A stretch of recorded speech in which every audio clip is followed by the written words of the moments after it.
Bonsoir à vous Alain. Bonsoir. Nous sommes ravis de vous avoir dans ce journal pour parler de la naissance du nouveau ballon écologique aux couleurs de la Principauté et sponsorisé par le groupe Marzocco. Alors Alain, comment est né ce projet ? Écoutez, il est né dans par notre volonté de vouloir faire progresser l'aéronautique dans un sens éco-logique, c'est-à-dire d'essayer d'impacter le moins possible par notre activité la planète.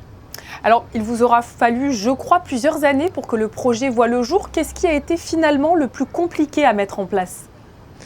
Écoutez, c'est comme tous les projets novateurs, je pense qu'on était un peu en avance sur notre temps. Aujourd'hui, l'actualité nous donne raison et grâce au support du souverain, nous avons pu mener à bien ce projet.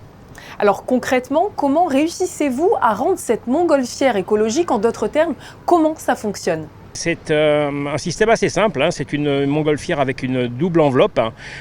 Si on peut faire une analogie avec le double vitrage de chez vous, on conserve à l'intérieur du ballon une température élevée et beaucoup moins de dissipation de chaleur grâce à cette double enveloppe, ce qui nous permet d'économiser de 50 à 70% d'énergie. Au-delà de l'économie d'énergie et de votre volonté concrète de préserver la planète, votre démarche, Alain, s'inscrit aussi dans l'amélioration de la sécurité aérienne. Qu'est-ce que cela signifie ? Ça signifie simplement qu'un bon nombre d'accidents en aérostat, donc en ballon, arrivent parce que nous arrivons souvent à être un peu short, ce qu'on appelle short pétrole. Le fait que nous consommions beaucoup moins d'énergie et beaucoup moins de gaz fait que lorsqu'on se pose, on a souvent encore 1 heure ou 2 heures de réserve de carburant à bord. Quelle est la prochaine étape qui vous permettra finalement de faire voler autour du monde ce bel étendard de la Principauté ?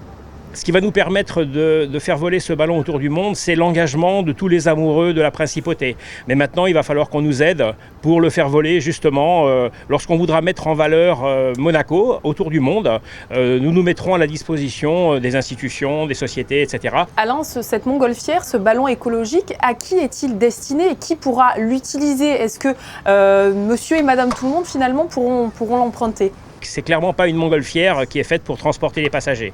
Elle va tourner, si vous voulez, autour du monde pendant les prochaines années et elle va nous permettre aussi de montrer que quand on veut, on peut et quand on peut, on doit. Est-ce qu'on va pouvoir voir cette montgolfière, Alain, voler en Principauté à Monaco ici ? Absolument. Notre programme de test est terminé, donc la montgolfière est opérationnelle. Nous avons décidé de rester sur Monaco et sur nos 2 bases principales qui sont Mondovì et Gap dans les Hautes-Alpes. Mais essentiellement, nous voulons jusqu'à la fin de l'année présenter et mettre en valeur ce beau ballon sur tous les endroits symboliques de Monaco, comme la place du Palais, la place du Casino, le Grimaldi Forum et bien d'autres. On vous prépare quelques surprises aussi. Merci beaucoup à vous, Monsieur Kryteanski, de nous avoir donné plus d'informations sur la naissance d'une montgolfière écologique en Principauté. Merci, bonsoir.